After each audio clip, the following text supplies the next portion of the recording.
বন্ধুরা, আমরা যদি ওয়ার্ডে কোনো টেবিলের দুপাশে কোনো টেবিল নিয়ে আমরা যদি ধরেন টেবিল থেকে 2 কলাম বিশিষ্ট একটি টেবিল নেওয়ার পর আমরা যদি কতগুলো রো এর মধ্যে বাড়িয়ে আমরা যদি দুই পাশে 2টা রোতে আমরা যদি নাম্বারিং করতে চাই, তাহলে ধরেন আমরা প্রথম কলামটা সিলেক্ট করার পর হোম থেকে আমরা নাম্বারিংয়ে যাব।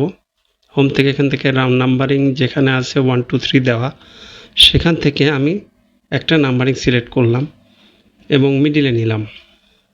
এরপর দ্বিতীয় কলাম সিলেক্ট করলাম, করার পর আমরা নাম্বারিংয়ের পাশে যে অপশনটা আছে সেখান থেকে ডিফাইন নিউ মাল্টিপল লিস্ট এতে যাব।